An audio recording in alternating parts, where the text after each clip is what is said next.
অমুসলিমদের সাথে আমাদের আচরণবিধিগুলো কেমন হওয়া উচিত? আমরা তো মুসলমান, ইসলামের অনুসারী। এই পৃথিবীতে সকল ধর্মের মধ্যে শ্রেষ্ঠ ধর্মে আমরা আছি। তো শ্রেষ্ঠ ধর্মে থাকার কারণে শ্রেষ্ঠ মানুষ আমরা হয়ে গেলাম, শ্রেষ্ঠ উম্মত আমরা হয়ে গেলাম। এই শ্রেষ্ঠ মানুষ, শ্রেষ্ঠ ধর্মের অনুসারী, শ্রেষ্ঠ উম্মত হয়ে আমরা অন্যান্য সকল রিলিজিয়নদের সাথে, অন্যান্য সকল ধর্মের অনুসারীদের সাথে আমাদের আচরণবিধি কেমন হওয়া উচিত? আজকে আমরা কোরআন ও সুন্নাহকে সামনে রেখে নবী করিম সাল্লাল্লাহু আলাইহি সাল্লামের পবিত্র জীবনী থেকে আমরা এই গুরুত্বপূর্ণ কথাগুলো শুনবার সিদ্ধান্ত নিয়েছি। আল্লাহ তাআলা আমাদের সব জন্য এ সকল কিছুকে সহজ করে দেন। আমরা সকলেই পড়ছি আল্লাহুম্মা আমিন। সম্মানিত উপস্থিতি, অমুসলিম যারা রয়েছেন, বিশেষ করে আমরা এখানে যারা অবস্থান করছি, আমাদের বোরহানগঞ্জেও আমাদের হিন্দু ভাইদের সংখ্যা আমাদের থেকে তুলনামূলক কোনো অংশেই কম নয়। এখানে মসজিদের চতুর্দিকে আশেপাশে ব্যবসায়ীদের মধ্যে সর্বত্র বড় একটি অংশ দখল করে আছে আমাদের হিন্দু ভাইরা। তো তাদের উদ্দেশ্যে আমাদের আচরণবিধি কেমন হওয়া উচিত, আমাদের কথাবার্তা কেমন হওয়া উচিত, এ বিষয়ে আমাদের গুরুত্বের সাথে কিছু কথা শোনা প্রয়োজন। প্রিয় উপস্থিতি, হিন্দু ভাইদেরকে আল্লাহ তাআলা আমাদের চতুর্দিকে দিয়ে দিয়েছেন। আমরা আল্লাহর কাছে শুকরিয়া জ্ঞাপন করে নিচ্ছি প্রথমেই যে আল্লাহ তাআলা অত্যন্ত দয়া করে, মায়া করে আমাদেরকে মুসলমানের ঘরে ইসলাম নামক ধর্মের অনুসারী করে আমাদেরকে পাঠিয়েছেন। আমরা রয়েছি, আমরা পড়ছি আলহামদুলিল্লাহ। একজন বিধর্মী মানুষ, অন্য ধর্মের মানুষ, তারা কিন্তু আমাদের দিকে তাকিয়ে আছে।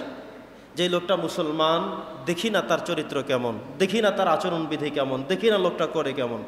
তার মানে হলো একজন অমুসলিম তিনি আমাদের দিকে তাকিয়ে আছেন, লক্ষ্য রেখে আছেন যে একজন মুসলমান তো আমাদের থেকে নাকি শ্রেষ্ঠ, আমাদের থেকে নাকি অনেক ভালো জায়গায় আছে, উত্তম ধর্মে আছে। তো দেখি তার থেকে শেখার আছে কি, তাকে অনুসরণ করার মতো কি আছে। তারা কিন্তু আমাদের দিকে খুঁজে বেড়ায়। আমরা যদি আমাদের জায়গা থেকে সঠিক ধর্ম অনুসরণ করার মধ্য দিয়ে ইসলামকে যদি তাদের সামনে আমরা প্রেজেন্টেশন করতে পারি, উপস্থাপন করতে পারি, তাহলে দেখা যাবে সে মানুষগুলো ইসলাম ধর্ম গ্রহণ করতে পারে। অন্তত না করলেও তারা এই কথা বলতে বাধ্য হবে যে মুসলমানের অনুসারী যারা, ইসলাম ধর্ম অনুসারী যারা মুসলিম, তারা আমাদের থেকেও সর্বত্র সব দিক থেকে ভালো। কিন্তু আসলে আমরা সেই পরিস্থিতিতে, সেই পর্যায়ে আমরা আমাদের চরিত্রগুলোকে উপস্থাপন করতে পারতেছি কিনা, এ বিষয়ে আমরা আমাদেরকে প্রশ্ন করা দরকার। প্রিয় সুধী, আল্লাহ সুবহানাহু ওয়া তাআলা আমাদেরকে তাদের ব্যাপারে বলেছেন আমরা তাদেরকে বন্ধু হিসেবে গ্রহণ করতে পারবো, কিন্তু অভিভাবক হিসেবে নয়। আমরা তাদেরকে নেতৃস্থানীয় জায়গায় তাকে মানতে হবে, তার অনুসরণ করতে হবে, সে যা করে তা করতে হবে, তার থেকে পরামর্শ নিয়ে চলতে হবে, তার থেকে ভালো মন্দ বুঝতে হবে আমাদেরকে। এটা আল্লাহ নিষেধ করেছেন। বরং আল্লাহ বলছেন যে তোমরা যদি তাদের সাথে বন্ধুত্ব করতে চাও, রিলেশন করতে চাও, চলাফেরা করতে চাও, খাওয়া দাওয়া করতে চাও, ঘোরাফেরা করতে চাও, অনেকগুলো কাজ তোমরা করতে পারবে। কি আমরা পারবো, কি আমরা পারবো না, আসুন আমরা জানি। আল্লাহ সুবহানাহু ওয়া তাআলা যেটা বলেছেন সূরাতু আলে ইমরানের 28 নম্বর আয়াতে আল্লাহ বলছেন, লা ইয়াত্তাখিযুল মুমিনুনাল কাফিরিনা আউলিয়া মিন দুনিল মুমিনিন, যে মুমিন ছাড়া অন্য ধর্মের অনুসারী কাউকেই তোমরা যেন অভিভাবকের কাতারে না বসাও, মুরব্বির কাতারে না বসাও। তোমাদের কাজ করতে হবে, তোমাদের সাধনা করতে হবে, তোমাদের জায়গায় অভিভাবক হিসেবে, মুরব্বী হিসেবে, কর্তা হিসেবে, গার্ডিয়ান হিসেবে তোমরা তাদেরকে তোমাদের উপরের স্থানে বসিও না। আল্লাহর কথা। দ্বিতীয় কথা আল্লাহ বলেছেন সূরাতু মায়েদার 51 নম্বর আয়াতের মধ্যে আল্লাহ বলছেন, ইয়া আইয়ুহাল্লাযীনা আমানু লা তাত্তাখিযুল ইয়াহুদা ওয়ান নাসারা আউলিয়া বা'দুহুম আউলিয়া বা'দ, তোমরা একে অপরকে, ইয়াহুদি বলো, নাসারা বলো, খ্রিস্টান বলো, তোমরা ইমানদার হয়ে তাদেরকে তোমাদের প্রভু, তাদেরকে তোমাদের নেতা, তাদেরকে তোমাদের অভিভাবক, তাদেরকে তোমাদের পরামর্শদাতা হিসেবে তোমরা গ্রহণ করো না। এ নির্দেশ কার?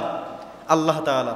কিন্তু অত্যন্ত দুঃখজনক বিষয় হলো এটা, বর্তমান সময়ে দেখা যায় আমাদের মধ্যে কেউ কেউ মুসলমানদেরকে বাকি রেখে, মুসলমানদেরকে ব্যতি রেখে অন্য ধর্মের অনুসারী হোক, সে অন্য যে কোনো ধর্মের যে কোনো মানুষ, দেখা যায় তাদেরকে অভিভাবক মানে, তাদেরকে ওলি মানে, তাদেরকে নেতা মানে, তাদের থেকে পরামর্শ নেয়, তাদের থেকে বুদ্ধি নেয়, তাদের পরামর্শ অনুযায়ী চলতে চায়, এটা কিন্তু আল্লাহ তাআলা নিষেধ করেছেন। আল্লাহ বলেছেন, ইয়া আইয়ুহাল্লাযীনা আমানু, হে ঈমানদারগণ, লা তাত্তাখিযুল ইয়াহুদা ওয়ান নাসার, তোমরা ইহুদি এবং নাসারাদেরকে আউলিয়া বা'দুহুম আউলিয়া বা'দ, তোমরা একে অপরের জন্য তোমরা তাদেরকে অভিভাবক হিসেবে, নেতা হিসেবে, পরামর্শদাতা হিসেবে তাদেরকে তোমরা গ্রহণ করতে পারবে না।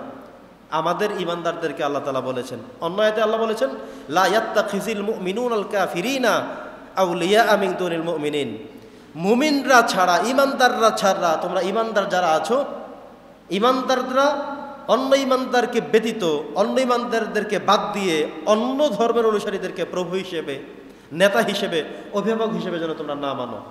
সুবহানাল্লাহ, আল্লাহর নির্দেশ কতটা গুরুত্বপূর্ণ।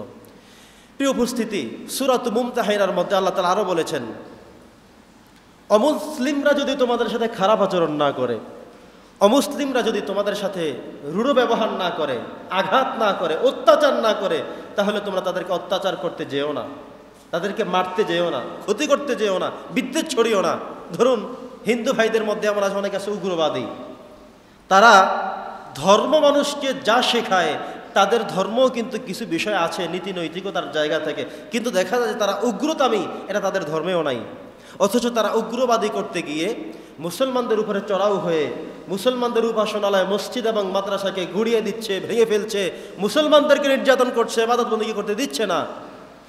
তাদেরকে বলা হয় হিন্দুদের মধ্যে উগ্রবাদী।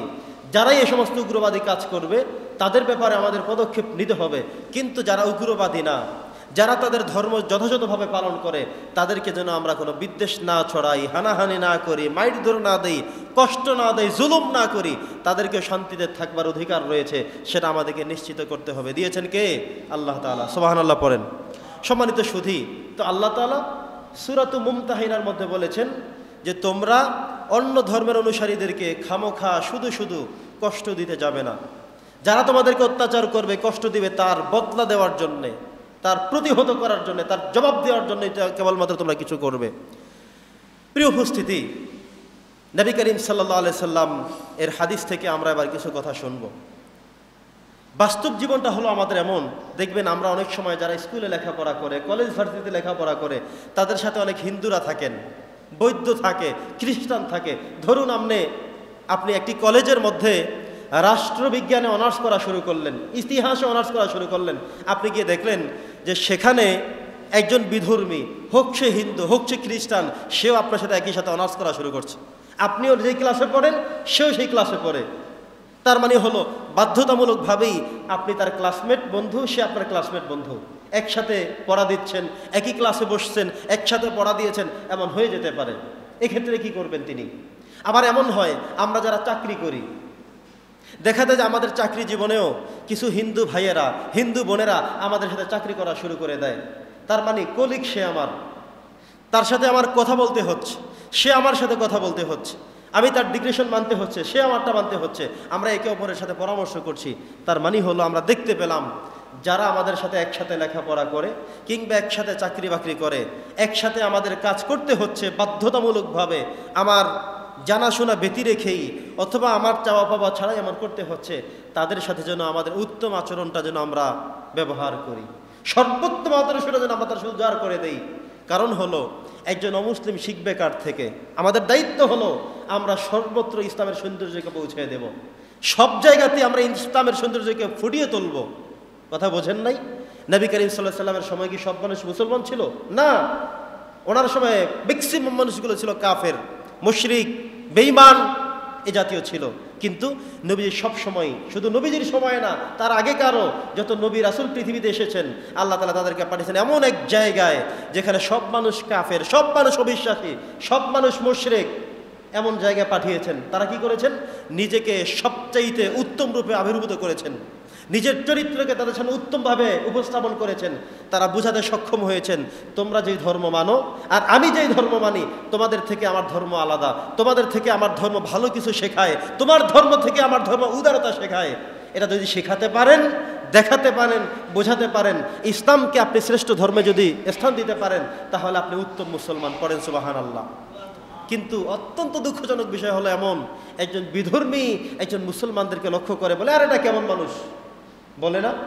মুসলমানদের, আমরা যারা মুসলমান, কিছু কিছু মানুষ এত অপকর্মে লিপ্ত হয়ে যায়, এত অত্যাচার করে, এত জুলুম করে, এত অবৈধ কাজ করে, এত নাজায়েজ কাজ করে, নোংরা কাজ করে। একজন বিধর্মীও বলে ফেলে দুঃখের সাথে যে সে কেমন তোর মুসলমান, সে কেমন মুসলমান, কেমন করে সেই কাজটা করলো, কেমন করে সে এমন কথা বললো, কেমন করে সে আচরণ করলো।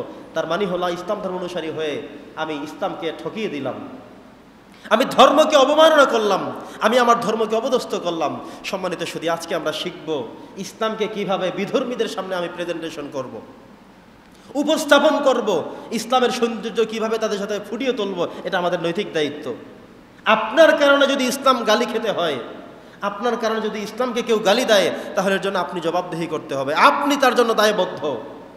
আপনি তো এমন হবেন, একজন হিন্দুর থেকে ভালো হবেন, খ্রিস্টান থেকে ভালো হবেন, বৌদ্ধ থেকে ভালো হবেন, অন্য মানুষ থেকে আপনার চরিত্র, আচরণ, চলাফেরা, কথাবার্তা, আমানত এগুলো সব ঠিক থাকবে। আপনি বললেন বিকেলে দেখা করব, কিন্তু করলেন না। একজন হিন্দুর সাথে আপনি ওয়াদা করলেন যে কালকে টাকা দিয়ে দেব, কিন্তু দিলেন না। জমি বিক্রি করলেন, দলিল দিলেন না। সদাই নিলেন, টাকা দিলেন না, জুলুমবাজি করলেন, তার সাথে ওয়াদা করে ঠিক রাখলেন না, কথায় মিথ্যা কথা বললেন। তখন সে মানুষটি কি শিখবে? বরং উল্টা সে আপনার ধর্মকে গালি দিল, আপনি আপনার ধর্মকে গালি শোনালেন। অতএব আপনি তখন ডবল অপরাধী। একটি হলো দোষ করলেন, এমন একজনের সাথে দোষ করলেন যে আপনার ধর্মকে গালি দিতে বাধ্য হলো। প্রিয় সুধী, আমরা অনেক ক্ষেত্রে মনে করি একজন বিধর্মী দেখলেই তাকে গালি দিতে হবে, বিধর্মী দেখলেই সে ভালো না, সে নোংরা। আরে কিভাবে আপনি বলেন? বরং এটাও তো হতে পারে একজন বিধর্মী মানুষ তিনিও হতে পারে ইসলাম ধর্ম গ্রহণ করে আপনার থেকে শ্রেষ্ঠ হয়ে যেতে পারে, জান্নাতে আপনার থেকে ভালো জায়গা সে দখল করে নিতে পারে, পারে কিনা বলেন? এই জন্য বিধর্মীদের কাছে, অমুসলিমদের কাছে সে আপনার ক্লাসমেট হতে পারে। আপনি আপনার এই ক্লাসমেটের সাথে বন্ধুত্ব গড়ে তোলেন, ইসলামটাকে নিয়ে তাকে বোঝান যে তোমার ধর্মে এটা কেমন, দেখো আমার ধর্মে এটা সুন্দর। তোমার ধর্মে একজন মানুষ মৃত্যুর পরে দেখো কেমন করে পোড়াইয়া দেয়, কিন্তু আমার ধর্মে, ইসলাম ধর্মটা এমন, একজন মানুষ ইন্তেকাল করার পরে তাকে সামনে রেখে দোয়া করে সসম্মানে ইজ্জতের সাথে তাকে কবরস্থ করা হয়। সুবহানাল্লাহ পড়েন। তোমার ধর্ম তাকে রুকু দেয়, সেজদা দেয়, দেখো সে কিচ্ছু করতে পারে না, কিন্তু আমরা এমন এক আল্লাহকে মানি যিনি আমাদের জন্য সব কিছু দিয়ে থাকেন। তোমার ধর্মের মধ্যে দেখো অন্ধত্ব শিখায়, কিন্তু আমার ধর্ম পড়ে দেখো, বুঝে দেখো, আমি তোমাকে শোনাই, আমার থেকে তুমি শোনো, দেখো ধর্ম কত উদার হতে আমাদেরকে শেখায়। তোমার ধর্ম অন্য ধর্ম মানুষকে মারতে শেখায়, আমার ধর্ম তোমার সাথে উদারতা উপস্থাপন করতে শেখায়। এভাবে করে করে আপনি উপস্থাপন করেন ইসলামকে। আগেকার সমস্ত নবী রাসূলরা অসংখ্য অগণিত পরিমাণে মানুষকে কালেমা পড়াতো, মুসলমান হয়ে যেত। আমরা কজনকে পারলাম? এটাকে শুধু হুজুরদের দায়িত্ব? আমাদের সবার দায়িত্ব। বরং মাঝে মধ্যে হিন্দু ভাইদের থেকে এটাই শুনি যে হুজুর, অত্যন্ত দুঃখের কথা, অমুক একজন মানুষ মুসলমান, কিন্তু আমার থেকে টাকা নিয়েছে, জমি বিক্রি করেছে, কিন্তু দলিল দেয় না, এখন আমার উপরে জুলুম করছে, অত্যাচার করছে, তার অত্যাচারে থাকতে পারি না, অতিষ্ঠ হয়ে গিয়েছে। হুজুর এতগুলো টাকা পাবো, আজও পর্যন্ত দেয় না, কারো কাছে গেলে বিচার পাই না। একজন হিন্দু যদি এটাকে বলতে হয়, তাহলে সে আপনার ধর্মে কেন আসবে? সে তো মনে করবে ইসলাম ধর্মটাই মনে হয় নোংরা, ধর্মটাই মনে হয় এমন, মানুষের টাকা নিয়ে, মানুষের সাথে কথা দিয়ে রাখে না, মানে না। তারা তো আপনার ধর্মকে অপমান করলো, আপনার দুইটা শাস্তি, ডবল শাস্তি আপনার। প্রিয় সুধী, আসুন আমরা বিধর্মীদের কাছে ইসলামকে উপস্থাপন করবো যেভাবে উপস্থাপন করেছেন আমাদের নবী মুহাম্মদুর রাসূলুল্লাহ সাল্লাল্লাহু আলাইহি ওয়াসাল্লাম। নবী করিম সাল্লাল্লাহু আলাইহি ওয়াসাল্লাম বলেছেন যে অমুসলিমদেরকে বন্ধু হিসেবে মেনে নেওয়াতে কোনো দোষ নাই। ধরুন আপনি একসাথে চাকরি করলেন একজন হিন্দু মানুষের সাথে, আপনি অসুবিধা নাই। একসাথে লেখাপড়া করতে গিয়ে দেখলেন আপনি যেই সাবজেক্টে লেখাপড়া করেন, যেই স্কুলে লেখাপড়া করেন, সেখানে আরেকজন হিন্দুও লেখাপড়া করে, করুক না, তাতে কি? কথা বোঝেন নাই? আপনি তার সাথে বন্ধুত্ব গড়ে তুলেন, কোনো সমস্যা নাই। তারটা আপনি খেতে পারবেন, আপনি তারটা খান, সে আপনারটা খেতে পারবেন, সমস্যা নাই। কিন্তু আপনি অধীনস্থ হয়ে যাবেন না, তারটা খেতে পাগল পারা হয়ে যাবেন না। কি কি করতে পারবেন, কি কি খেতে পারবেন, সে কথাগুলো ইনশাল্লাহ আমরা বলছি পর্যায়ক্রমে। নবী করিম সাল্লাল্লাহু আলাইহি সাল্লাম বলেছেন, যেটা মুসলিম শরীফের 47 নম্বর হাদিসের মধ্যে এসেছে, নবীজি বলছেন যে অমুসলিম প্রতিবেশী যারা, তাদেরকে তোমরা সর্বোচ্চ সিকিউরিটি দাও। তোমাদের ঘরটা এমন করে উঁচু বানিও না যাতে করে তোমার ঘরের কারণে তাদের বাড়িতে বাতাস না যায়। তোমার গাছগুলোকে এমনভাবে লাগাও যেন তার বাড়িতে গিয়ে ছায়া পড়ে যায়, রোদ পায় না। এভাবে তোমরা করো না, বরং একটু সতর্ক থাকো। এমন করে তোমরা কোনো কাজ করবে না যেন প্রতিবেশীর মানুষের কাছে রৌদ্র যায় না, সূর্যের আলো পায় না, তাদের কষ্ট হয়, তাদের সবজি তরকারি হয় না, তোমার দ্বারা তারা ক্ষতিগ্রস্ত হয়, এমন কোনো কাজ তোমরা করবা না। সুবহানাল্লাহ। তাহলে নবী করিম সাল্লাল্লাহু আলাইহি ওয়াসাল্লাম শিখিয়েছেন বিধর্মীর সাথে কেমন আচরণ করতে হয়। নবী করিম সাল্লাল্লাহু আলাইহি ওয়াসাল্লাম এটাও বলেছেন, কিয়ামতের দিন যদি আমি দেখি কোনো মুসলমান কোনো হিন্দু কিংবা অন্য ধর্মের কোনো লোকের উপরে আঘাত করে, তাকে কষ্ট দেয়, তাহলে কিয়ামতের দিন আমি আমার ওই উম্মতের বিরুদ্ধে আমি বাদী হয়ে দাঁড়াবো। কেন সে একজন বিধর্মীর উপরে কষ্ট দিল? এটা তো ইসলাম সমর্থন করে নাই, সে কাজটা তিনি কেন করলেন? আল্লাহু আকবার পড়েন। তার মানে হলো একজন বিধর্মী হলেই সে আমার শত্রু না, অন্য ধর্মের মানুষ হলেই সে আমার থেকে আলাদা বিচ্ছিন্ন কেউ না, বরং আমার কাজ হলো, আমাদের কাজ হলো, নবীওয়ালা কাজ হলো, বিভিন্ন সময়ে পৃথিবীতে যত নবী রাসূল এসেছেন প্রত্যেক নবী রাসূলই বিধর্মীদের কাছে ইসলামকে উপস্থাপন করেছেন, ইসলামকে বুঝিয়েছেন, তারা বোঝাতে সক্ষম হয়েছেন যে তুমি যেই ধর্মে আছো তোমার ধর্ম মানুষকে নোংরামি শেখায়, অত্যাচার অনাচার শেখায়, অবৈধ কাজ শেখায়, কিন্তু ইসলাম আমাকে এটাকে এভাবে সমর্থন দিয়ে আমাকে করে, ইসলাম এভাবে আমাকে উপস্থাপন সুন্দর করে। সুবহানাল্লাহ। নবী করিম সাল্লাল্লাহু আলাইহি ওয়াসাল্লাম বলেছেন যে মান কানা ইউমিনু বিল্লাহি ওয়াল ইয়াউমিল আখির ফালইউকরিম জারাহু, যে ইসলাম ধর্ম গ্রহণ করলো, নিজেকে ইমানদার বলে দাবি করে এবং পরকালকে বিশ্বাস করলো, সেজন্য তার প্রতিবেশীর মানুষকে সম্মান করে। সুবহানাল্লাহ পড়েন। প্রতিবেশীর মানুষকে সম্মান করতে বলা হয়েছে। আপনার বাড়ির পাশের প্রতিবেশী হতে পারে, একসাথে চাকরি করেন সেজন্য হতে পারে, একসাথে লেখাপড়া করেন সেজন্য হতে পারে, পাশাপাশি দোকানদারি করেন সেজন্য হতে পারে। কথা বোঝেন নাই? যে কোনো সিস্টেমে আপনার প্রতিবেশী যদি তিনি হয়ে থাকেন তাহলে তিনি আপনার থেকে ভালো উত্তম আচরণ প্রত্যাশী। ইসলাম আপনাকে সেটাই শেখায়। আপনি উপস্থাপন করেন যে ইসলামটা আসলেই সুন্দর, তুমি আমাকে গালি দাও আমি গালি দেই না, তুমি আমার কল্যাণের জন্য এগিয়ে আসো না কিন্তু আমি আসি, তুমি আমাকে দাওয়াত দাও না কিন্তু আমার ক্ষেত্রে তোমাকে আমি দাওয়াত দেই, তোমার বাড়িতে আম ধরেছে তুমি দাওনি কিন্তু আমি আমার জায়গা থেকে তোমাকে আম দিয়েছি, তোমার জায়গা থেকে তুমি আমাকে কল্যাণ কামনা করো না কিন্তু আমি তোমাকে কল্যাণ কামনা করি। আপনি ইসলামটাকে এভাবেই উপস্থাপন করেন, ইসলামটাকে এভাবেই প্রেজেন্টেশন করেন, ইসলামকে এভাবেই তাদের সামনে উপস্থাপন করেন, তখন তাদের আস্তে আস্তে করে ইসলামকে জানা শুরু করবে। দেখেন অসংখ্য হিন্দু ভাইয়েরা আছে আমাদের এই মসজিদের মাইক থেকে আলোচনা শুনে, আপনাদের কি বিশ্বাস হয়? বাজারে আলোচনা করে দেখবেন যে অনেক হিন্দু ভাইয়েরা এখান থেকে মসজিদ থেকে আমাদের আলোচনাগুলো শুনে, অনেক হিন্দু ভাইয়েরা আমাদের অনেক ইসলামিক আলোচকদের আলোচনাগুলো শুনে, তাদের মাহফিলে যায়, কথাগুলো শুনে, দূর থেকে শুনে, মুখের মধ্যে মাস্ক পরিধান করে, নিজেকে পরিচয় গোপন করে, আড়াল করে, হয় মাহফিলে ময়দানে গিয়ে দোকানপাটে বসে কান খাড়া করে চমৎকার করে শুনতে থাকে, দেখি ইসলামের ব্যাপারে সে কি বলে। কিন্তু আপনি যদি তাদেরকে বসে বসে জাহান্নামে ঢুকাইতে থাকেন, সে বলবে তাহলে আমার সেখানে যাওয়া দরকার নাই। বিদ্বেষপূর্ণ কথা না বলে আপনি যদি তাদের সাথে একটু চমৎকার কথা বলতে পারেন যে ইসলাম কিভাবে তাদেরকে অগ্রসর হতে বলায়, ইসলাম তাদেরকে কোনটা কোনটা শেখায়, ইসলামের মধ্যে তাদের মধ্যে কি কি পার্থক্য, তখন দেখবেন তারা আস্তে আস্তে করে ইসলামের প্রতি দুর্বল হবে, জানতে শুরু করবে, মানতে শুরু করবে। হতে পারে যে কোনো সময় সে কালেমা পড়ে মুসলমানও হয়ে যেতে পারে। তখন এটাই হবে আপনার আমার সবচেয়ে বড় বিজয়। পড়ি আলহামদুলিল্লাহ। সম্মানিত সুধী, নবী করিম সাল্লাল্লাহু আলাইহি সাল্লাম বলেছেন আরেকটি হাদিসে যে মান কানা ইউমিনু বিল্লাহি ওয়াল ইয়াউমিল আখির ফাল ইয়াসিল রাহিমাহু, আমরা যেন তাদের সাথে উত্তম দয়া প্রদর্শন করি। আমরা আত্মীয়তার সম্বন্ধ হতে পারে না, আত্মীয়তার সম্পর্ক হতে পারে, এই আত্মীয়তার সম্পর্কে যদি কোনো বিধর্মী হয়ে থাকে তার সাথে যেন উত্তম আচরণ করি, সেটাও তিনি বলে দিয়েছেন। কিভাবে? কোনো মুসলমানের আত্মীয় কোনো হিন্দু হতে পারে। বলে হুজুর কিভাবে হতে পারে? ধরুন একজন মানুষ মুসলমান হয়ে গেল হিন্দু ধর্ম থেকে, কিন্তু তার যে বাপ ছিল সে এখনো হিন্দু, তার মানে একজন মুসলমানের বাবা হিন্দু, ঠিক আছে কথা? একজন মুসলমানের মা হিন্দু হতে পারে না? হয়েছে কি না?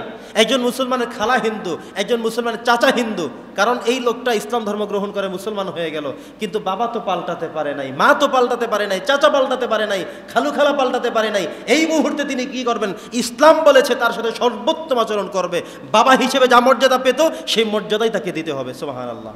মা হিসেবে তিনি তাকে পেটে ধারণ করেছেন, দুধ পান করিয়েছেন, বড় করিয়েছেন, সেই মায়ের হক যেটা সেটা তাকে পালন করতেই হবে। সুবহানাল্লাহ। ইসলাম দেখেন কত ব্রড মাইন্ডের, কত বিশাল হৃদয়ের অধিকারী।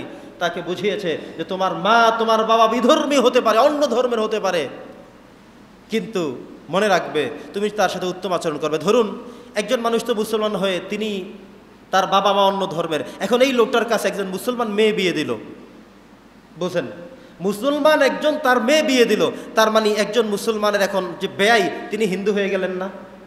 একজন হিন্দুর ছেলের কাছে নিজের মেয়ে বিয়ে দেওয়ার কারণে উনি হয়ে গেল নও মুসলিমটা জামাই, আর এই যে নও মুসলিমের বাবা হিন্দু তিনি ওনার ব্যয় হয়ে গেলেন না? আপনারা কি বোঝেন না? এই লোকটার মা আপনার বেআইন হয়ে গেলেন না? এখন আপনার খালাতো ভাইয়ের মেয়ে বিয়ে দিয়েছেন, তার মানে আপনারও তো আত্মীয় হয়ে গেল। আপনারা কি বুঝতেছেন? অনেকে চিন্তা করবে যে হিন্দুরা আবার আত্মীয় হয় কেমনে? এমনিই হয়, আত্মীয় হওয়ার সুযোগ আছে, সম্ভাবনা আছে। কিন্তু সেই ক্ষেত্রে আপনি যদি তাদেরকে দাওয়াত দিয়ে খাওয়া দাওয়ার ক্ষেত্রে, চরিত্রের ক্ষেত্রে, আচরণের ক্ষেত্রে উদারতা দেখিয়ে উত্তম কিছু দেখাতে পারেন, তখন সে নিঃসন্দেহে বলেই ফেলবে আমার সন্তান উত্তম কাজ করেছে, তাহলে ইসলামটা আমাকেও গ্রহণ করতে হবে। সুবহানাল্লাহ। এভাবেই কিন্তু তারা ইসলাম ধর্ম গ্রহণ করেছে। নবীজির সারা জীবনের সাধনা ছিল এমন, অমুসলিমদের কাছে ইসলামকে ফুটিয়ে তুলেছেন, প্রেজেন্টেশন করেছেন, সর্বোত্তম করে তুলেছেন, এমনভাবে দেখিয়েছেন তারা অমুসলিম থেকে মুসলমান হতে এক কোন সামান্য চিন্তা করেনি। এবার আসুন, নবী করিম সাল্লাল্লাহু আলাইহি ওয়াসাল্লামের স্ত্রীর নাম ছিল হজরতে আয়েশা। তার একজন বড় বোন ছিল হজরত আবু বকর রাদিয়াল্লাহু তাআলা আনহুর মেয়ে। তো তার মা ছিল অন্য ধর্মের অনুসারী, মাদিনায় ছিল তার বাড়ি। একদিন তিনি মাদিনা থেকে চলে এসেছেন, যার নাম হলো আসমা। হজরত আয়েশার থেকে 10-12 বছরের বেশি আসমার বয়স। তো হজরত আসমা রাদিয়াল্লাহু তাআলা আনহা উনি হলেন আবু বকর রাদিয়াল্লাহু তাআলা আনহুর মেয়ে। বুঝতে পেরেছেন? তো ওনার মা ছিল মুশরিকা, অন্য ধর্মের অনুসারী, ইসলাম ধর্ম গ্রহণ করেনি। তো হজরতে আসমা তিনি থাকতেন মাদিনায়, আর তার মা মুশরিক, তিনি থাকতেন মক্কায়। একদিন ওই মা তার মুসলমান হয়ে যাওয়া সন্তানকে, মেয়েকে দেখার জন্য চলে আসছেন। আসার পরে হজরতে আসমা দরজা খোলে না, উনি বারবার নক করছেন, মেয়েকে দেখার জন্য আসছেন, আপন মেয়ে, গর্ভধারিণী মেয়ে, মেয়েকে দেখার জন্য আসছে, কিন্তু তিনি দরজা খুলছেন না। তিনি মনে করছেন আমার মা তো মুশরিকা, তার সাথে আমার এখন কিসের সম্পর্ক?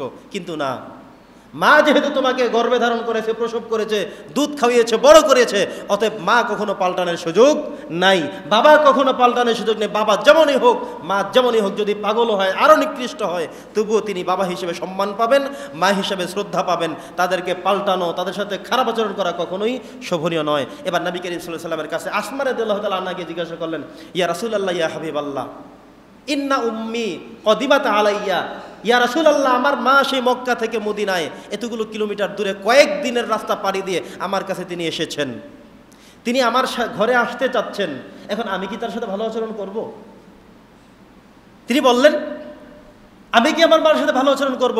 নবী করিম সাল্লাল্লাহু আলাইহি ওয়াসাল্লাম বললেন যে সিলিহা, অবশ্যই অবশ্যই তুমি তার সাথে উত্তম এবং ভালো আচরণ করতেই হবে। সুবহানাল্লাহ। তোমার মা মুশরিকা হতে পারে, কিন্তু সে তো তোমার মা।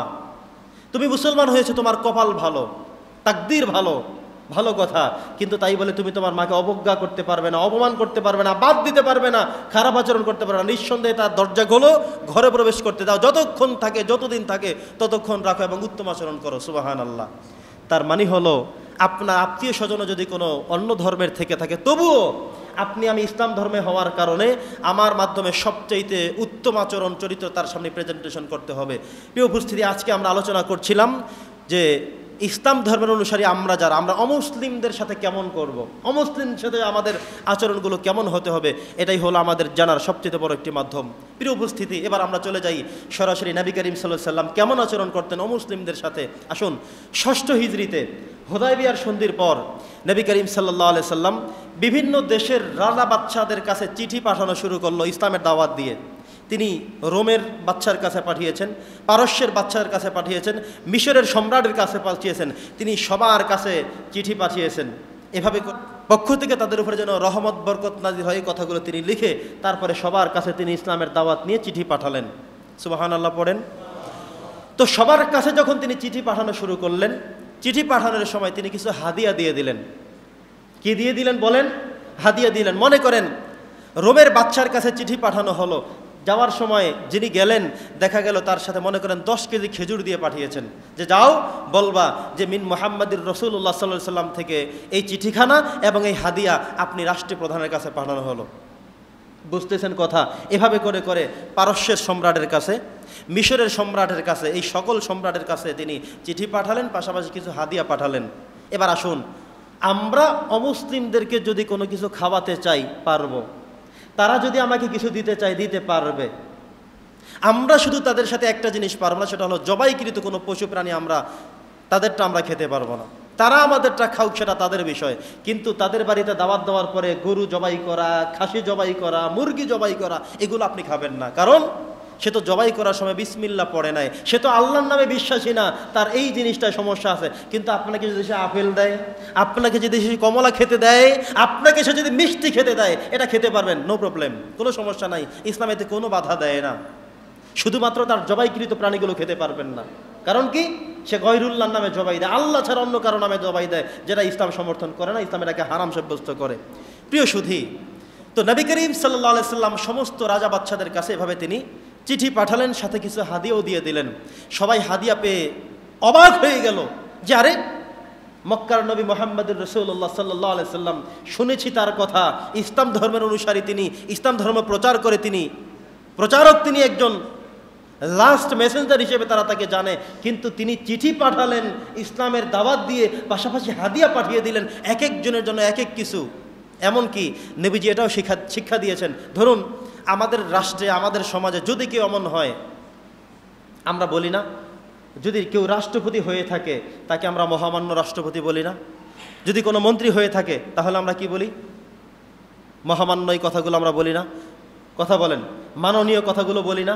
মাননীয় প্রধানমন্ত্রী, যেই হোক, যখন যে এসেছে যে হবে, আমরা তো মাননীয় প্রধানমন্ত্রী বলি, মহামান্য রাষ্ট্রপতি বলি। তার মানে নবীজি এই শব্দগুলো ইউজ করতে নিষেধ করেননি। যদি আপনার থেকে কেউ সম্মানে বড় কোনো জায়গায় আসীন হয়ে যায়, তাহলে তাকে যথাযথ সম্মান দিয়ে কথা বলতে হবে। ধরুন আমাদের বাংলাদেশে একজন বিধর্মী প্রধানমন্ত্রী হয়ে গেল, আমাদের বাংলাদেশে একজন বিধর্মী আপনার জেলার একজন জজ হয়ে গেল, অথবা ডিসি হয়ে গেল, এখন তাকে যথাযথ সম্মান দিয়ে কথা বলতে হবে। আপনি এটা বলার সুযোগ নাই আমি তাকে কি মানি, সে বিধর্মী, এই কথা বলার সুযোগ নাই। বরং সে এখন যেই দায়িত্বে আছে, যেভাবে আছে, আপনি তাকে যথাযথ সম্মান শ্রদ্ধা দিয়েই কথা বলতে হবে। তো নবীজি সবার কাছে যথাযথ সম্মান দিয়ে সবার কাছে চিঠি পাঠিয়েছেন।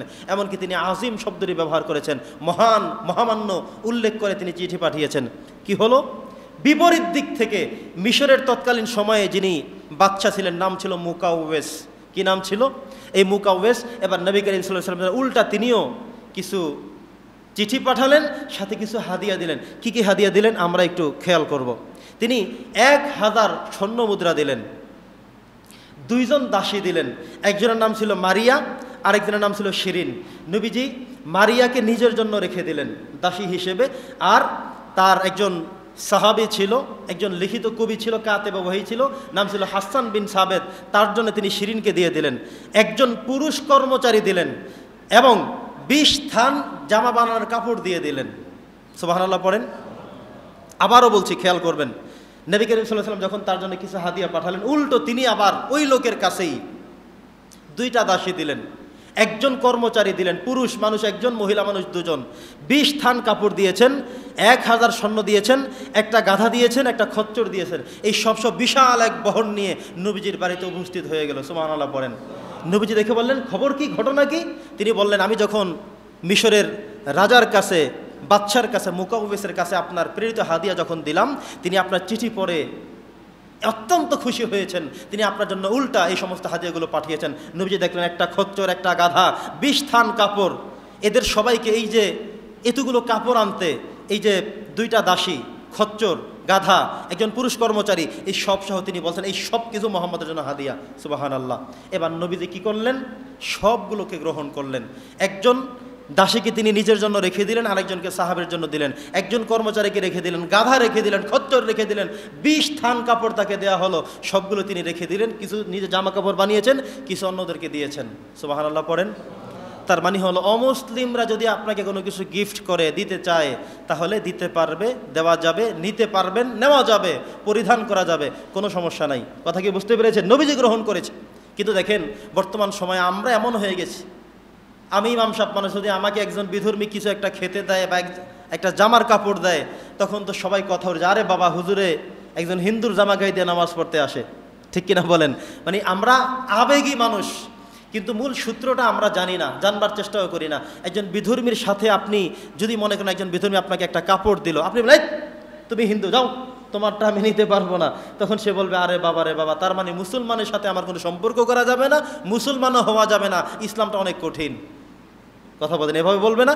কিন্তু আপনি যখন তার থেকে নিলেন যে ভাই আপনাকে আপনি কিভাবে আবার পছন্দ করলেন, আপনি আবার তাকে আরেকদিন আরেকটা কিছু দিয়ে দেন, আবার আপনি তাকে একদিন আবার শোনান আপনার ধর্মটা কেমন, বিবাহের ক্ষেত্রে কেমন, সম্পত্তির ক্ষেত্রে কেমন, মৃত্যুর পরে কেমন, বিভিন্ন কিছু তাকে শিক্ষা দেন, দেখবেন সে তার মগজের মধ্যে চিন্তা করা শুরু করবে যে আর আমরা তো এন্তেকাল করার পরে জ্বালিয়ে পুড়িয়ে ভস্ম করে দেয়, আর মুসলমানদেরকে সম্মান এবং শ্রদ্ধার সাথে জানাজা পড়িয়ে দোয়া করিয়ে সম্মানের সাথে আস্তে করে কবরে রেখে দেয়, আর আমাদেরকে কেমন করে। আপনি বোঝান তাকে, দেখবেন এই লোকটা মুসলমান হয়ে যেতেও পারে। মুসলমান না হলেও ইসলামকে নিয়ে সে বিদ্বেষ ছড়াবে না, যারে দেখো মুসলমানদের থেকে শেখো। কিন্তু দুর্ভাগ্য এবং দুঃখজনক বিষয় এটা, আমরা বিধর্মীদেরকে শেখাতে পারি না। বিধর্মীরা দুঃখ করে বলে যে হুজুর বলবেন না আমার সম্পত্তি হরণ করেছে, আমার টাকা হাওলাত নিয়ে দেনা, আমার জমি ঠেলে এক হাত এইভাবে চলে আসছে, আমার গাছের থেকে ফল মুসলমানরা চুরি করে নিয়ে যায়। এই দুঃখজনক কথাগুলো আমাদের শুনতে হয় কিনা বলেন? অত্যন্ত দুঃখজনক, লজ্জাজনক, গর্হিত কাজ। আরে চোর বেটা, তুই তো মুসলমান, তুই চুরি করবি, হিন্দু ভাইটা চুরি করলি কেন? কথা বোঝেন নাই? আপনি খারাপ আচরণ করতে হবে হিন্দুর সাথে কেন? বরং সে আপনাকে গালি দিলে আপনি গালি না দিয়ে তাকে উত্তমভাবে শিখিয়ে দেন, তখন সে বুঝবে যে আমার ধর্ম আমাকে গালি দিতে শিখিয়েছে, মুসলমানেরা তাদের ধর্ম গালি দিতে শেখায়নি, বরং সে আমাকে আদব করে, আমাকে সম্মান করে, শ্রদ্ধা করে। এভাবেই কিন্তু সমস্ত নবী রাসূলরা ইসলামকে উপস্থাপন করেছেন। তাদের ইসলাম দেখে দেখে হাজারো লক্ষ কোটি কোটি অমুসলিমরা কালেমা পরে মুসলমান হয়ে গিয়েছে। সুবহানাল্লাহ। এজন্য ইসলামটাকে আমাদের এভাবেই উপস্থাপন করতে হবে। মুসনাদে আহমদের একটা হাদিস হযরতে আলী রাদিয়াল্লাহু তাআলা আনহু থেকে বর্ণিত, নবী করিম সাল্লাল্লাহু আলাইহি সাল্লাম বলেছেন যে অমুসলিমদের কোনো গিফট, কোনো হাদিয়া, কোনো কিছু পাঠানো, সেটা আমাদের গ্রহণ করতে শরীয়তের কোনো বাধা নাই। মাসালা পেলেন তো? অমুসলিমরা কোনো কিছু আপনাকে দিতে চায়, আপনি নিতে পারবেন, এর মধ্যে শরীয়তের কোনো নিষেধাজ্ঞা নেই। আয়েশা রাদিয়াল্লাহু তাআলা আনহা থেকে বর্ণিত, তিনি বলেছেন যে অমুসলিমদের শুধুমাত্র পশু এবং পাখি, জবাইকৃত প্রাণীগুলো খাওয়া যাবে না, এছাড়া তাদের দেওয়া হাদিয়া, ফল, তাদের দেওয়া জামা কাপড়, তাদের দেওয়া খেজুর, অর্থাৎ যেটা তারা পরিচালনা করেছিল, এমন কিছু আপনি নিতে পারবেন, এতে কোনো সমস্যা থাকবে না। সম্মানিত উপস্থিতি, অমুসলিমদের থেকে রাজনৈতিক সাপোর্ট নেওয়াও যাবে, দেওয়াও যাবে। কথা বুঝতেছেন? অমুসলিমদের থেকে রাজনৈতিক সাপোর্ট নেওয়া যাবে, দেওয়াও যাবে। নবী করিম সাল্লাল্লাহু আলাইহি ওয়াসাল্লাম অমুসলিমদের থেকেও রাজনৈতিক সাপোর্ট নিয়েছেন, রাজনৈতিক সাপোর্ট তিনি তাদেরকে দিয়েছেন। কোন অমুসলিম আপনার কাছে এসে বলল যে ভাই আমাকে বাঁচান, আমাকে আরেকজন মুসলমান এভাবে তাড়া করেছে, ধাওয়া করেছে, আপনি তাকে চেষ্টা করবেন লোকটা বাঁচানো যায় কিনা। আবার আপনি দেখলেন যে এমন একটা বিপদ চলে আসছে, একজন হিন্দুর কাছে গেলে আপনি আপনার জীবনকে রক্ষা করতে পারবেন। যদি এমন হয় তাহলে তার কাছে আপনি রাজনৈতিকভাবে সহযোগিতা নিতে পারেন, কিচ্ছু করার নাই। নবীজি নিয়েছেন, নেওয়া জায়েজ আছে, মনে থাকবে তো ইনশাল্লাহ।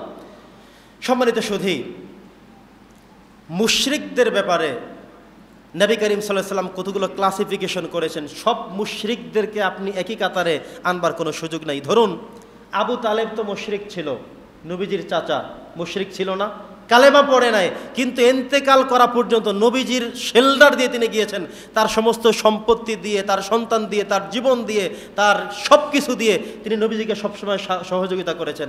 নাম হলো আবু তালেব, নবীজির চাচা।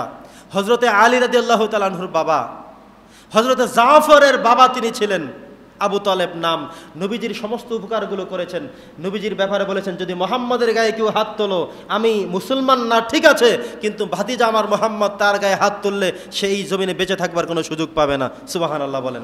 এত কিছু তার জন্য করেছেন, কিন্তু তিনি শুধুমাত্র মুসলমান হননি, কালেমা পড়েননি। উনি একজন মুশরিক। আরেকজন মুশরিক ছিল আবু জেহেল, সবসময় নবীজির ক্ষতির জন্য সাধিত করত, নবীজিকে কিভাবে মারা যায়, কিভাবে ক্ষতি করা যায়, ওইটাই লিপ্ত থাকতেন। তাহলে দুজনের মধ্যে পার্থক্য আছে না? একজন মুশরিক হয়ে ক্ষতি সাধনা করেছে, আর আরেকজন মুশরিক হয়েও ইসলামের পক্ষে কাজ করেছে।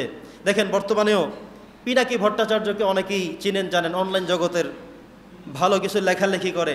এতদিন দেখেছি যে আওয়ামী লীগের বিরুদ্ধে অনেক কিছু লেখালেখি করে, আবার দেখি যে যখন বিএনপির কিছু কিছু ভাইদের কিছু কিছু দোষ ত্রুটি, তিনি সেখানেও লেখালেখি শুরু করলেন। আবার দেখলাম জামাত ইসলাম যখন কিছু ভুল ত্রুটি করছে সেখানেও লেখালেখি করেন।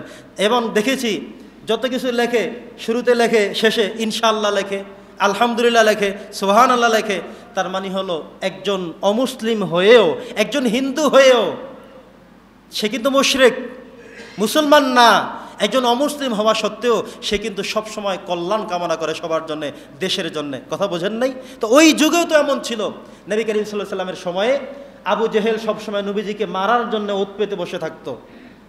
আর আবু তালেব বলেছে, আমার মুহাম্মাদের যদি কেউ একটা পশম ছিঁড়ার কেউ সাহস দেখাও, তাকে এই পৃথিবীর জমিনে বেঁচে থাকতে আমরা দেব না, রক্ত থাকা পর্যন্ত। এভাবেই শেল্টার তারা দিয়েছেন, সুবহানাল্লাহ। তার মানে হলো অমুসলিমদের থেকে আমরা রাজনৈতিক শেল্টার নিতে পারবো, অর্থনৈতিক শেল্টার নিতে পারবো, অমুসলিমদের হাদিয়া দিতে পারবো, তাদের হাদিয়া নিতেও পারবো।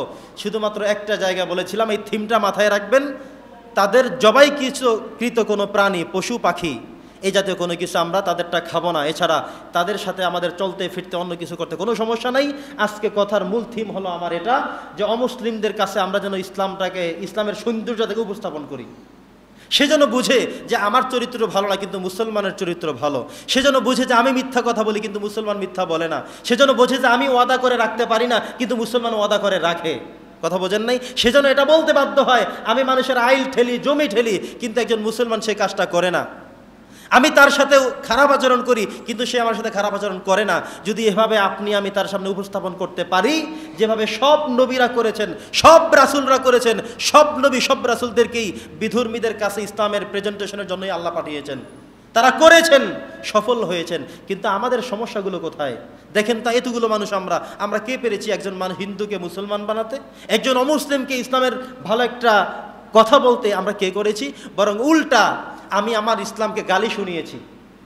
আমি তার থেকে টাকা নিয়ে টাকাটা দেইনি, সে বলল মুসলমানই খারাপ, এই ধর্মটাই খারাপ, নাউজুবিল্লাহ পড়েন। তার মানে আমি আমার ধর্মকে গালি শুনিয়েছি, আমি আমার জাতকে গালি শুনিয়েছি। আমরা তার সাথে আচরণ করে, লেনদেন করে ঠিকমতো দেই না, মিথ্যার আশ্রয় নেই, সত্য বলি না। আমি তার সাথে ওয়াদা করে ওয়াদা রক্ষা করি না, তার জমি ঢেলে খাই, তার গাছের ফসল আমি না বলে চুরি করে নিয়ে যাই, তার কাছ থেকে টাকা পয়সা নিয়ে জমির আমি দলিল দেই না। যখন আমি এভাবে করি, তখন আমি আমার নিজেকে, আমি আমার জাতিকে, আমি আমার ধর্মকে একজন বিধর্মীর দ্বারা গালি শোনাই।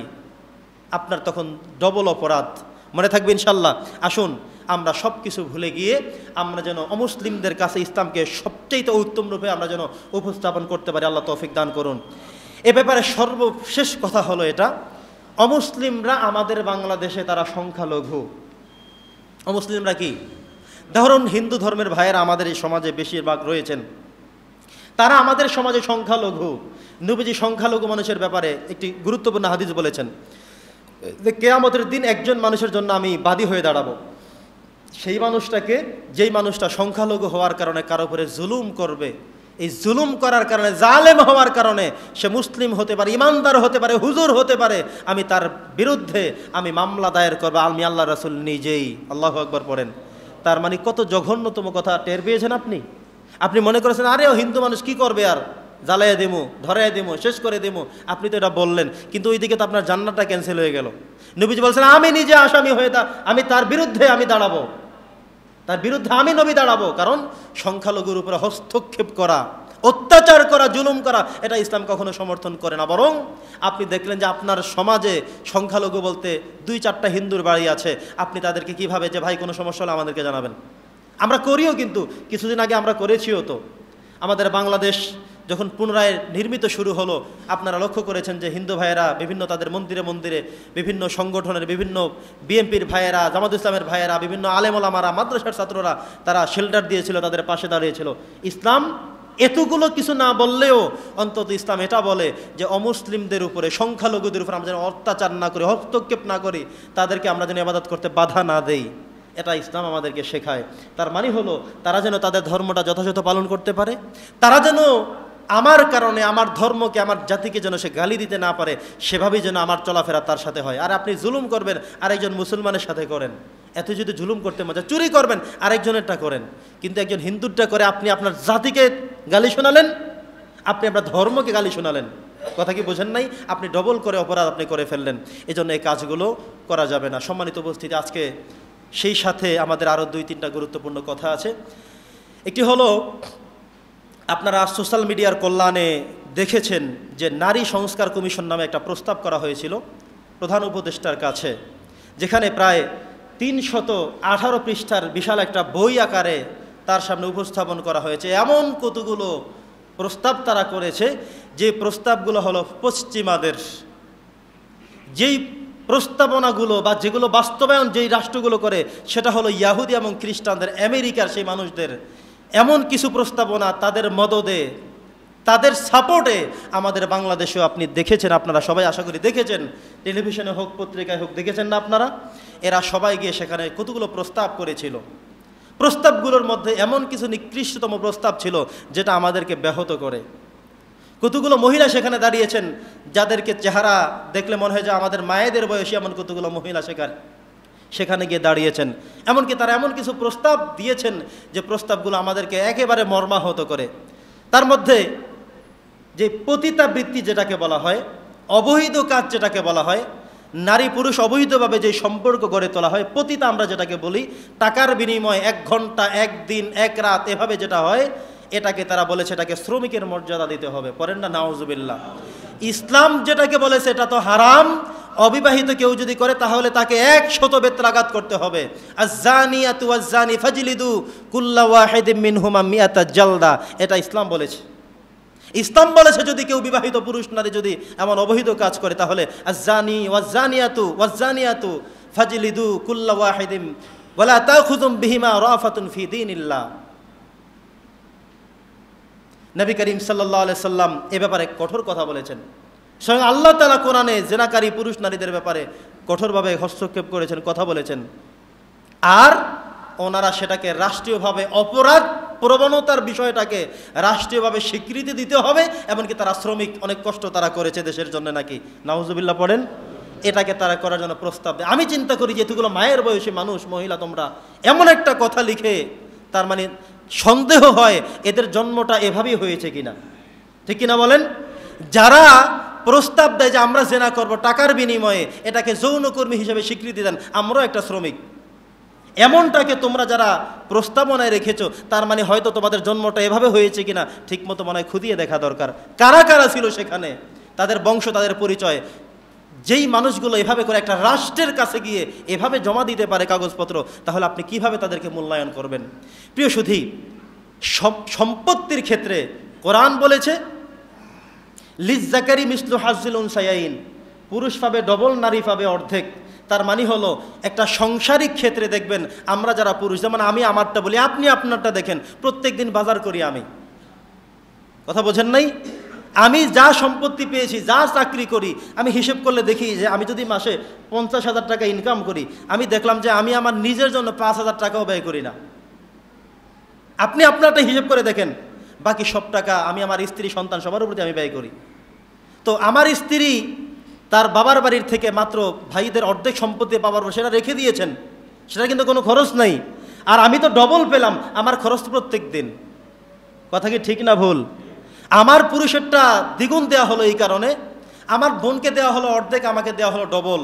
আমি বোনের বাড়িতে গিয়ে, বোন যে আমার বাড়িতে গিয়ে খেতে পারবো কোনো অধিকারে না, এমনিতে খেতে পারবো। এটা তারা আমাকে দাওয়াত দিলেন বা খাওয়ালেন, কিন্তু অধিকার না। কিন্তু আমার বোন আমার বাড়িতে এসে থাকতে পারবে, খেতে পারবে, করতে হবে, এটা আমার জন্য অধিকার হিসেবে সে পারবে। সুবহানাল্লাহ পড়েন। তার মানে ইসলাম তোমাকে ডবল দিয়ে বুঝেছে, তোমার বোন তোমার বাড়িতে তোমার ভগ্নিপতি নিয়ে, ভাইগনা ভাইগনি নিয়ে যে কোনো সময় আসে, তাকে উত্তম রূপে আপ্যায়ন, আদর, সম্মান, শ্রদ্ধা সব কিছু করতে হবে। এমনকি ভগ্নিপতি মারা গেলে তুমি তোমার বোনের দায়িত্ব নিয়ে সব কিছু তোমাকে করতে হবে। আমরা করিও, করি না আমরা? তার মানে ইসলামের জন্য আমাকে দ্বিগুণ দিয়ে বুঝিয়েছে যে তোমার শক্তি সামর্থ্য যা কিছুই থাকুক, তোমার হক, তোমার কর্তব্য, তোমার দায়িত্বটাও দ্বিগুণ। ওরা বলতেছে যে না, এটা ইসলাম ঠকিয়েছে, ইসলামকে সংস্কার করতে হবে, পুরুষ মহিলা সবার জন্য অর্ধেক অর্ধেক সমান সমান করতে হবে। নাউজুবিল্লাহ পড়েন। তারা বলেছে ইসলাম শুধুমাত্র পুরুষদেরকে তালাক দেওয়ার ক্ষমতা দিয়েছে, মহিলাদেরকে দেয়নি, কারণ তাদের বুদ্ধি কম। মেজাজ যখন ওঠে তখন আমাদের মেজাজকে ছাড়াইয়া যায়। কথা বোঝেন নাই? বহু নারী এমন দেখি যে আমারে এখন তালাক দেন, এখন ছাড়িয়ে দেন, এমন বলে। যদি ক্ষমতাটা তারও দেওয়া হয় তাহলে সংসারে একটাও টিকবে না। জিদ হইলেই তালাক আপনাকে দিয়েছে বলে, আমি তোমার তালাক তো সকালবেলায় দিয়ে চলে আসছি, তুমি আমারে ফোন দিছো কেন? তালাকের ক্ষমতা আল্লাহ শুধু পুরুষকে দিয়েছেন। কেন দিয়েছেন? মহিলাদের থেকে ডবল ঘিলু, ডবল আকল, বুদ্ধি, বিচক্ষণতা, বিবেচনা সব পুরুষকে বেশি দেওয়া হয়েছে। এজন্যই আল্লাহ তাআলা কোরআনের বিধান নাজিল করে, কায়েম করে, আয়াত দিয়ে, হাদিস দিয়ে প্রমাণ করে এটাই করে দিয়েছেন শরীয়ত, বিধান, রুলস, যে পুরুষ শুধুমাত্র তালাক দিতে পারবে। মহিলা যদি বলে আমাকে ছেড়ে দাও, তবুও পুরুষ। মহিলা যদি বলে আমি 3 তালাক দিলাম, তবুও তালাক একটাও হয় নাই, কারণ তোমাকে তো অধিকারই দেওয়া হয় নাই। তুমি তালাক দেওয়ার কে? 3টা কেন, আরও 10টা দিলেও তোমার তালাকের কোনো কিচ্ছু নাই। তুমি কাগজ পাঠাতে পারো, স্বামী যদি কাগজে স্বাক্ষর করে তাইলে গিয়া হলো হিসাব। কিন্তু স্বামী যদি না বলে, হ্যাঁ না বলে, স্বাক্ষর না দেয়, না মানে, না বলে 3 তালাকের কথা, তাহলে তো তালাকে হবে না। কথা বোঝেন নাই? তার মানে আল্লাহ তাআলা শুধুমাত্র পুরুষদের কাছে দিয়েছেন যেন সংসারটা টিকে। আর ওরা বলতেছে যে এই তালাকের ক্ষমতা আমাগরেও দেওয়ান লাগবো। কথা বোঝেন নাই? যদি ক্ষমতা তাদেরকে দেওয়াই হয় তাহলে সংসার এই দেখবেন একটাও টিকবে না, টিকে সম্ভব না। তো এই কমিশনের প্রায় 5 পৃষ্ঠার মধ্যে পতিতাবৃত্তি যেটা, সেটাকে যেন যৌনকর্মী হিসেবে ঘোষণা দেওয়া হয়, সেটা যেন পতিতাবৃত্তি না বলা হয়, অবৈধ কাজ যেন না বলা হয়, বরং শ্রমিক হিসেবে তাদের ন্যায্য প্রাপ্য মর্যাদার জন্য, এটা তারা বারবার কথাগুলো বলেছে। প্রিয় সুধী, এরপরে দেখেন অসংখ্য বিষয়গুলো আল্লাহ তাআলা সৃষ্টিগতভাবে আমাদের সাথে তাদের এমন করে দিয়েছেন যে আমাদের দ্বারা যেটা সম্ভব সেটা তাদের দ্বারা সম্ভব না, যেটা তারা পারবে সেটা আমরা পারবো না। মা বোনরা বাচ্চা গর্ভে ধারণ করে, দুধ খাওয়ায়, বাচ্চা প্রসব করে, এর কি একটা আমাদের দ্বারা সম্ভব? এই পর্যন্ত কি শুনেছেন? অনেক কিছুই তো শুনেছেন, কিন্তু পুরুষের সন্তান হয়েছে এমন কি কোনো কথা শুনেছেন? কথা বলেন। পুরুষ মানুষ বাচ্চাকে বুক থেকে দুধ খাওয়িয়েছে, দুধ বের হয়েছে, এমন কি কথা শুনতে পেয়েছেন? মায়েরা যেগুলো পারে এগুলো কি কোনোটাই বাবারা করতে পারে না? কোনোটাই না। সৃষ্টিগতভাবে আল্লাহ দিয়েছেন। এখন তোমরা যে হক চাও, অধিকার চাও, আল্লাহ তাআলা অধিকার এটাই দিয়েছেন, একজন পুরুষ বাহিরের সব কিছু সামলাবে, আর একজন মা বোন ঘরের কতগুলো দায়িত্ব আছে। একজন পুরুষ মানুষের পাক করতে হবে, রান্না বাড়া করতে হবে, বাচ্চাদের দেখাশোনা করতে হবে, জামা কাপড় ধুইতে হবে, ঘর পরিষ্কার করতে হবে। এখানে বিশাল একটা সময়ের প্রয়োজন। এই জন্য মহিলা থাকবে ঘরে, পুরুষ থাকবে বাহিরে। পুরুষ বাহির থেকে ইনকাম করে আনবে, মহিলা তার সংসার ঘরকে গুছিয়ে রাখবে। কিন্তু আপনি যদি সমান অধিকার চেয়ে সবাই রাস্তায় নেমে যান, পাকটা করবে কে? বাচ্চাগুলো পালবে কে? কথা বোঝেন নাই? তো আল্লাহ তাআলা মহিলাদেরকে রেখেছেন সম্মানে, কিন্তু তারা চায় যে আমরাও করব সমান। এবার আসুন আমেরিকাতে কি হয়, তারা সমান সমান নেয়। বিদ্যুৎ বিল মনে করে যে 450 টাকা বিল আসছে, 1000 টাকা বিল আসছে, 2000 টাকা বিল আসছে, ধরেন 2000 টাকা বিল আসছে। এবার পুরুষ দিবে 1000, মহিলা দিবে 1000, কারণ অধিকার তো সমান। বুঝেন নাই? আজকে বাজার করবে, খরচ গেছে 7000 টাকা, উনি দিবে 3500, উনি দিবে 3500, কারণ দুজনের সমান অধিকার। উনি কামাই করে, উনিও কামাই করতে হবে, দুজন কামাই করতে হবে, দুজন রান্না করতে হবে। কিন্তু পুরুষ মানুষ তার বাচ্চা পেটে নিতে পারলো না, সেই সময় তুমি কি ভাগ করলো না কেন? আল্লাহ যে তোমাকে সম্মানটা বাড়িয়ে দিলেন যে তুমি নিরাপদে থাকো, কাজ বাজ দরকার নাই, তুমি ঘরটা নিরাপদে রাখো, বাচ্চা নাও, পালো, বড় করো, এই জায়গা ঘর সামলাও তুমি। ও বলছে না, আমি ওখানেও করব।